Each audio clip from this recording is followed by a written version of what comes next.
This is Vishal. Welcome back to another video. You're watching cyberattacks.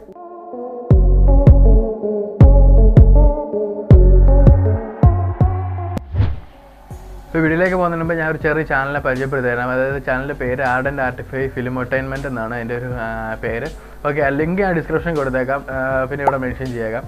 Okay, അപ്പം just ഇതിനകത്ത് വരുന്ന content കാര്യങ്ങളൊക്കെ എന്തെന്ന് വെച്ച് കഴിഞ്ഞാൽ ഫിലിമിനെ പറ്റി, ഫിലിം മേക്കിങ്ങിനെ പറ്റിയും കാര്യങ്ങളെ പറ്റിയൊക്കെ ആയിരിക്കും. സീറോ ബഡ്ജറ്റിങ് ഫിലിം മേക്കിംഗ് അങ്ങനത്തെ കുറേ ഇതുണ്ട്. പിന്നെ പുതുതായിട്ട് വരുന്നവർക്ക് അവിടെ ഏറ്റവും കൂടുതൽ അവർ സപ്പോർട്ട് വരുത്തായിരുന്നുണ്ട്. അപ്പം ലിങ്കും കാര്യങ്ങളൊക്കെ ഡിസ്ക്രിപ്ഷൻ കൊടുത്ത് നിങ്ങൾക്ക് വേണമെന്നുണ്ടെങ്കിൽ ജസ്റ്റ് ചെക്ക് ചെയ്യുക. ഓക്കെ, ഇതുപോലെ തന്നെ നമ്മൾ എല്ലാ വീഡിയോ ചെയ്യുമ്പോഴും അതിനകത്ത് ഒരു ചാനൽ നമ്മൾ മെൻഷൻ ചെയ്യുന്നതായിരിക്കും. അങ്ങനെ മെൻഷൻ ചെയ്യണമെന്നുണ്ടെങ്കിൽ നിങ്ങൾ അത് ഫ്രീ ആയിട്ട് തന്നെ മെൻഷൻ ചെയ്യുന്നതായിരിക്കും. അത് നിങ്ങൾ അങ്ങനെ ചെയ്യണമെന്നുണ്ടെങ്കിൽ താഴെ ഞങ്ങളുടെ ഇൻസ്റ്റാഗ്രാമിൻ്റെ അക്കൗണ്ട് കൊടുത്തിട്ടുണ്ട്. നിങ്ങൾ ഇൻസ്റ്റാഗ്രാമിൽ ഞങ്ങൾ രണ്ടുപേരുടെ അക്കൗണ്ട് കൊടുത്തിട്ടുണ്ട്. നിങ്ങൾ രണ്ടുപേരിലെ ആരുടെ അക്കൗണ്ടിൽ വേണമെങ്കിലും നിങ്ങൾക്ക് ആ ചാനൽ ഞങ്ങൾക്ക് സെൻഡ് ചെയ്യുന്നതാണ്. അത് അടുത്ത ദിവസത്തെ വീഡിയോയിൽ ഞങ്ങൾ അത് മെൻഷൻ ചെയ്യുന്നതായിരിക്കും. ഓക്കെ, അപ്പോൾ വീഡിയോയിലേക്ക് പോയേക്കാം. ഓക്കെ, അപ്പോൾ ഇന്നത്തെ ടോപ്പിക് എന്താണെന്ന് വെച്ചാൽ ഒരു ട്യൂട്ടോറിയൽ കാര്യങ്ങളൊന്നുമല്ല. അപ്പോൾ ജസ്റ്റ് ഒരു അവയർനെസ് വീഡിയോ ആണിത്. ഇപ്പോഴാണെങ്കിൽ നമ്മളിവിടെ COVID-19 എന്ന് പറയുന്നൊരു വൈറസ് നമ്മുടെ ഇന്ത്യയിലുണ്ട്. ഓക്കെ, അപ്പോൾ അത് നിങ്ങൾ എത്രമാത്രം നിങ്ങളുടെ ഹെൽത്തിന് നിങ്ങൾ ഇമ്പോർട്ടൻസ് കൊടുക്കണം, അതുപോലെ തന്നെ നിങ്ങളുടെ പേഴ്സണൽ ഡാറ്റാസിനും ഇമ്പോർട്ടൻസ് കൊടുക്കണം. ഇതിപ്പോൾ ഞാൻ ഇവിടെ പറയാൻ കാരണം എന്താണെന്ന് വെച്ച് കഴിഞ്ഞാൽ കൊറോണ വൈറസിനെ പറ്റി നിങ്ങൾക്ക് അറിയാനുള്ള ആകാംക്ഷ, അതിൻ്റെ കാര്യങ്ങൾ അപ്ഡേറ്റ്സുകൾ അറിയാനുള്ളൊരു ഇത് കാരണം നിങ്ങൾ പല ആപ്ലിക്കേഷനും കാര്യങ്ങളൊക്കെ ഡൗൺലോഡ് ചെയ്തിട്ടുണ്ട്. പക്ഷെ ഡൗൺലോഡ് ചെയ്യുന്നവരുണ്ട്, ഡൗൺലോഡ് ചെയ്തിട്ടുള്ളവരുണ്ട്. ഓക്കെ, അങ്ങനെയുള്ളവരുടെ കാര്യം, അങ്ങനെയുള്ള ഇതിനെപ്പറ്റിയാണ് ഞാൻ പറയാൻ പോകുന്നത്. ഓക്കെ, എന്താണെന്ന് വെച്ച് കഴിഞ്ഞാൽ റീസെൻ്റായിട്ട് നമ്മുടെ ഇവിടെ ഒരു റാൻസം വെയർ ഇതുപോലെ കൊറോണ ട്രാക്കർ എന്ന് പറഞ്ഞ് ഒരു ആപ്ലിക്കേഷൻ ഇതുപോലെ പബ്ലിഷ് ആയിട്ടുണ്ട്. ഓക്കെ, അത് മിക്കവാറുള്ളവരൊക്കെ ഡൗൺലോഡ് ചെയ്തിട്ടുണ്ടെന്നാണ് എൻ്റെ ഒരു അറിവ്. ഓക്കെ, അങ്ങനെ അത് ഒന്ന് ഡൗൺലോഡ് ചെയ്യില്ല. അതൊരു റാൻസം വെയർ ആണ്. അത് ഒരു റാൻസം വെയർ ആണ്. റാൻസം വെയർ എന്താണെന്ന് വെച്ച് കഴിഞ്ഞാൽ അത് നിങ്ങളുടെ ഫോണിലൊരു സ്പൈവെയർ, ട്രോജൻസ് അങ്ങനത്തൊക്കെ പറഞ്ഞ ഒരു സാധനങ്ങളാണിത്. ഇതൊക്കെ എന്താണെന്ന് വെച്ച് കഴിഞ്ഞാൽ നിങ്ങളുടെ ഫോണിൽ ഇൻസ്റ്റാൾ ആയി കഴിഞ്ഞിട്ടുണ്ടെങ്കിൽ നിങ്ങളുടെ ഫയലും കാര്യങ്ങളൊക്കെ ഇതുപോലെ എൻക്രിപ്റ്റ് ആകുന്നതായിരിക്കും. അപ്പോൾ എൻക്രിപ്റ്റ് ആയി കഴിഞ്ഞാൽ കുറച്ച് കഴിയുമ്പോൾ നിങ്ങൾക്കൊരു ഇമെയിൽ അല്ലെങ്കിൽ നോട്ടിഫിക്കേഷൻ നിങ്ങളുടെ ഫോണിൽ വരും. അതായത് അവർ പറയുന്ന ബിറ്റ്കോയിനായിട്ടോ അല്ലെങ്കിൽ GPay വഴി അങ്ങനെ എങ്ങനെയെങ്കിലും അവർ പറയുന്ന പൈസ എമൗണ്ട് അവർക്ക് കൊടുക്കണം. ഇല്ലെങ്കിൽ നിങ്ങളുടെ ഫോണിലുള്ള ഡാറ്റാസും കാര്യങ്ങളൊക്കെ അവർ ഇൻ്റർനെറ്റിൽ പബ്ലിഷ് ചെയ്യും. പിന്നെ അതുപോലെ തന്നെ ഫോൺ ലോക്ക് ആക്കി ചെയ്യും. അത് നിങ്ങൾ ക്രാക്ക് ചെയ്യണമെന്നുണ്ടെങ്കിൽ അതിൻ്റെ ഡീക്രിപ്ഷൻ കോഡ് കിട്ടണം, അല്ലെങ്കിൽ അത് ഒന്നും ചെയ്യാൻ പറ്റില്ല, ഫോൺ വെറുതെ ആയിരിക്കും. ഓക്കെ, അങ്ങനെയുള്ളൊരു അങ്ങനൊരു ഇതാണ് ഇപ്പോൾ ഈയിടെയായിട്ട് സ്പ്രെഡ് ആയിക്കൊണ്ടിരിക്കുന്നത്. അതായത് നിങ്ങളിപ്പം വാട്സപ്പിൽ വരെ കുറേ ലിങ്കുകളും കാര്യങ്ങളൊക്കെ ഉണ്ട്. ആ ലിങ്കുകളൊക്കെ നിങ്ങൾ ജസ്റ്റ് ക്ലിക്ക് ചെയ്ത് കഴിഞ്ഞാൽ നിങ്ങൾക്ക് ഒരു ഫിഷിംഗ് പേജിലേക്കായിരിക്കും റീഡയറക്റ്റ് ചെയ്ത് പോകുന്നത്. അത് കണ്ടു കഴിഞ്ഞാൽ ഒരിക്കലും പറയത്തില്ല ഉടായ്പായിരിക്കും. കാരണം ഒരു ഫിഷിംഗ് പേജായിട്ട് തന്നെ ക്രിയേറ്റ് ചെയ്തിരിക്കുകയാണ്. മെയിനായിട്ട് ഇത് അഫക്റ്റ് ചെയ്യുന്ന ആരുടെയെന്ന് വെച്ച് കഴിഞ്ഞാൽ വർക്ക് ഫ്രം ഹോം എടുത്തിരിക്കുന്ന ആൾക്കാരായിരിക്കും. അപ്പോൾ അവരുടെ മെയിലിലോട്ടൊക്കെ അവരുടെ ഓഫീസിലെ മെയിലിൽ പോലെ ഒഫീഷ്യലായിട്ടൊരു മെയിൽ അവർക്ക് സെൻഡ് ആകുന്നതായിരിക്കും. അപ്പം ഇവർ ജസ്റ്റ് ഓഫീസിൽ വീട്ടിലിരിക്കുന്നതുകൊണ്ട് തന്നെ അവരുടെ ഓഫീസിലെ കാര്യങ്ങളും അതൊക്കെ അറിയാനായിട്ട് ജസ്റ്റ് മെയിൽ ചെക്ക് ചെയ്യുമ്പോൾ അവരുടെ അതുപോലത്തെ ഒരു ഫിഷിംഗ് ഇമെയിൽ അയക്കുന്നതായിരിക്കും. അപ്പോൾ ആ ഇമെയിൽ ക്ലിക്ക് ചെയ്ത് കയറി കഴിഞ്ഞാൽ ആരും പറയത്തില്ല ഒരു ഫേക്ക് ആയിട്ടുള്ളൊരു ഇതായിരുന്നു. കാരണം അതുപോലെ തന്നെ ഒരു പക്ക ഇതായിട്ട് ഒറിജിനാലിറ്റി തരുന്ന ഒരു പേജ് ആയിരിക്കും അവർ ക്രിയേറ്റ് ചെയ്ത് ചെയ്യുന്നത്. ജസ്റ്റ് ഫിഷിംഗ് പേജ് ആയിരിക്കും.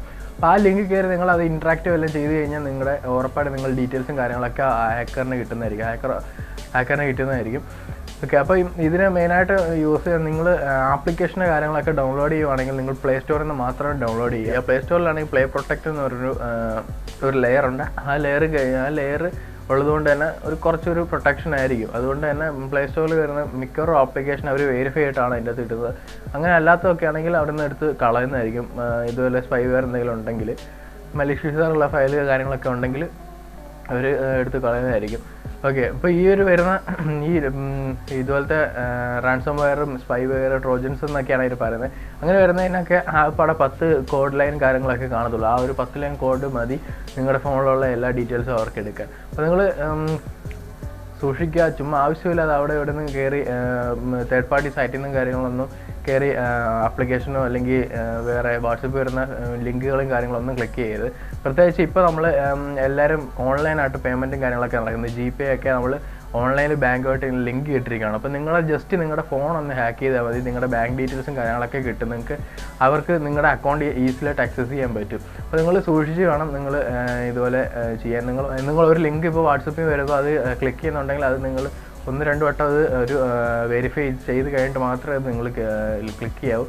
മിക്കവാറും വാട്സപ്പ് വരുന്ന എല്ലാ ഫേക്ക് ലിങ്കുകളായാലും കാര്യങ്ങളൊക്കെ ആയിരിക്കും. നമുക്ക് വേണമെന്ന് ആവശ്യമായിട്ടുള്ള ലിങ്കുകളും കാര്യങ്ങളൊന്നും അല്ലായിരിക്കും വരുന്നത്. അപ്പോൾ അതിനകത്ത് മിക്കവാറും ഇപ്പോൾ വരുന്ന റീസെൻ്റായിട്ട് വരുന്നതെന്ന് വെച്ച് കഴിഞ്ഞാൽ നിങ്ങൾ ഇത് സ്റ്റേ അറ്റ് ഹോം അല്ലേ, അതുകൊണ്ട് കുറേ ഡെയറും കാര്യങ്ങളൊക്കെ വരുന്നുണ്ടായിട്ട്. അപ്പോൾ അതിനും കുറേ ലിങ്കും കാര്യങ്ങളൊക്കെ ക്യൂസ് അങ്ങനെ ഇതായിട്ട് പോൾ എന്ന് പറഞ്ഞൊക്കെ ഒരു ലിങ്ക് വരുന്നുണ്ട്. അപ്പോൾ ആ ലിങ്കിലൊക്കെ ജസ്റ്റ് ഒരു ലിങ്ക് ക്ലിക്ക് ചെയ്യുമ്പോൾ നിങ്ങൾക്കൊരു ഇൻ്റർഫേസ് കാണും. ജസ്റ്റ് ഇതുപോലെ ക്യൂസ് പോളിൻ്റെയൊക്കെ ഒരു ലിങ്ക് ഒരു ഇൻ്റർഫേസ് കാണും. പക്ഷേ അത് ഫ്രണ്ട് അത് നിങ്ങൾക്ക് കാണുന്ന മാത്രമാണ്. അതിൻ്റെ ബാക്ക് എൻഡിൽ വരുന്നത് എന്തെന്ന് വെച്ചാൽ ഇതുപോലെ കുറേ മലീഷ്യസ് ആയിട്ടുള്ള കോഡ് ലൈനും കാര്യങ്ങളൊക്കെ ഉണ്ട്. അപ്പോൾ അത് നിങ്ങളുടെ ഫോണിൽ ഡാറ്റാസ് എടുക്കാൻ ചാൻസസ് കൂടുതലാണ്. ഓക്കെ, റീസെൻ്റായിട്ട് ഇപ്പം നമ്മുടെ USA ഹെൽത്ത് ഏജൻസിയിൽ അവരുടെ സെർവറിൽ ഇതുപോലെ അറ്റാക്കേഴ്സ് അറ്റാക്ക് ചെയ്തിട്ടുണ്ട്. അതായത് DDoS അറ്റാക്കാണ് ചെയ്തത്. അതായത് DDoS അറ്റാക്ക് എന്ന് വെച്ചാൽ ഡിസ്ട്രിബ്യൂഷൻ ഡിനയൽ ഓഫ് സർവീസ് എന്നാണ് അതിൻ്റെ ഒരു ഫുൾ ഫോം. അതെന്തെന്ന് വെച്ചാൽ നമ്പർ ഓഫ് റിക്വസ്റ്റ് അവരുടെ സെർവറിലോട്ട് നമ്മളിങ്ങനെ റിക്വസ്റ്റ് കൊടുക്കുകയാണ്. അതായത് അറ്റ് എ ടൈം തന്നെ ഇപ്പോൾ 100 റിക്വസ്റ്റൊക്കെ ഓരോ സെർവറിലേക്ക് കൊടുക്കുകയാണ്. അപ്പോൾ അങ്ങനെ കൊടുക്കുന്ന സമയത്ത് ഒരു സെർവർ ഡൗൺ ആകുന്നതായിരിക്കും. അപ്പം അവരിങ്ങോട്ട് വരുന്ന അപ്ഡേറ്റും കാര്യങ്ങളൊന്നും നമുക്ക് കിട്ടുകയില്ല.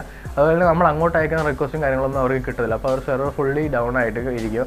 അങ്ങനെ ഇതുപോലൊരു അറ്റാക്ക് നടന്നിട്ടുണ്ട്. അതുപോലെ തന്നെ വേറൊരു കാര്യങ്ങൾ, അതായത് ഇപ്പം ലൈവ് മാപ്പ് എന്ന് പറഞ്ഞൊക്കെ ഈ കൊറോണയെ ബേസ് ചെയ്ത് കുറേ ഇത് ഇറക്കിയിട്ടുണ്ട്. അങ്ങനെ ഉള്ള ഏതാണ്ട് 32 അതുപോലത്തെ ആപ്ലിക്കേഷനുകൾ ബാൻ ചെയ്തിട്ടുണ്ട്. അതായത് ആ ബാൻ ചെയ്തതെന്തെന്ന് വെച്ചാൽ അതിനകത്ത് ഇതുപോലെ റാൻസംവെയർ, സ്പൈവെയർ, ട്രോജൻസ് അങ്ങനത്തെ ഒക്കെ പറഞ്ഞ മാൽവെയർ കാര്യങ്ങളൊക്കെ അതിനകത്ത് ഉണ്ട്. അതായത് പേലോഡുകൾ അതിനകത്ത് ഇൻജെക്റ്റ് ചെയ്തിട്ടാണ് അത് ഇറക്കുന്നത്. അപ്പോൾ നിങ്ങൾ ജസ്റ്റ് ആ ആപ്ലിക്കേഷൻ ഇൻസ്റ്റാൾ ചെയ്തിട്ട് ഓപ്പൺ ചെയ്യുമ്പോൾ ജസ്റ്റ് നിങ്ങൾക്ക് ഒരു ലൈവ് മാപ്പ് കാണിക്കും. ബട്ട് അതിൻ്റെ ബാക്ക് എൻഡിൽ നടക്കുന്ന പ്രോസസ്സ് എന്തെന്ന് വെച്ച് കഴിഞ്ഞാൽ അവിടെ അവർ ഒരു പേലോഡ് ക്രിയേറ്റ് ചെയ്തിട്ടുണ്ട്. അപ്പോൾ ആ പേലോഡ് നിങ്ങളുടെ ബാക്ക്ഗ്രൗണ്ടിൽ റണ്ണാകും. ആ റണ്ണായിട്ട് അവർക്ക് അറ്റാക്കേഴ്സിന് വേണ്ടുന്ന ഡീറ്റെയിൽസും കാര്യങ്ങളൊക്കെ നിങ്ങളുടെ ഫോണിൽ നിന്ന് നിങ്ങൾ തന്നെ അവർക്ക് കൊടുക്കുകയാണ്.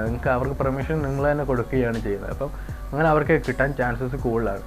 ഇത് നമ്മൾ നേരത്തെ ഒരുപാട് വീഡിയോ ചെയ്തിട്ടുണ്ടായിരുന്നെന്ന് തോന്നുന്നു. ഇതുപോലൊരു അറ്റാക്കേഴ്സ് ATM കാർഡിൻ്റെ ഒരു ഇത് വെച്ച് വീഡിയോ ചെയ്തിട്ടുണ്ടായിരുന്നു. ഓക്കെ, അപ്പം നിങ്ങൾ കൊറോണ എത്രമാത്രം നിങ്ങൾ സേഫായിട്ടിരിക്കാൻ, നിങ്ങൾ ഹെൽത്ത് സേഫായിട്ടിരിക്കാൻ നോക്കുന്നു, അതുപോലെ തന്നെ നിങ്ങളുടെ പേഴ്സണൽ ഡാറ്റേഴ്സും സേഫായിട്ടിരിക്കാൻ നിങ്ങൾ നോക്കുക. ഓക്കെ, ഈ ചെറിയൊരു അവയർനെസ് വീഡിയോ നിങ്ങൾക്ക് ഇഷ്ടപ്പെട്ടെങ്കിൽ ലൈക്ക് ചെയ്യുക, ഇഷ്ടപ്പെട്ടില്ലെങ്കിൽ ഡിസ്ലൈക്ക് ചെയ്യുക. പിന്നെ നിങ്ങൾക്ക് സപ്പോർട്ട് ചെയ്യേണ്ടവർക്ക് സപ്പോർട്ട് ചെയ്യുക. ഓക്കെ, താഴെ കമൻറ്റ് ചെയ്യുക. നിങ്ങൾക്ക് വേണ്ടുന്ന ടോപ്പിക്കും കാര്യങ്ങളൊക്കെ താഴെ കമൻറ്റ് ചെയ്യുക. ഇപ്പം കൊറോണ ഒക്കെ ആയതുകൊണ്ട് നമുക്ക് പുറത്ത് പോയി വീഡിയോ ഒന്നും ചെയ്യാൻ ഒക്കത്തില്ല. കുറേ കാര്യങ്ങൾ പ്ലാൻ ചെയ്ത് വെച്ചിട്ടുണ്ടായിരുന്നു. കഴിഞ്ഞ വീഡിയോയിൽ നമ്മൾ പറഞ്ഞിട്ടുണ്ടായിരുന്നു. അടുത്തൊരു നല്ല വീഡിയോ കാണുന്നവരിക്കും.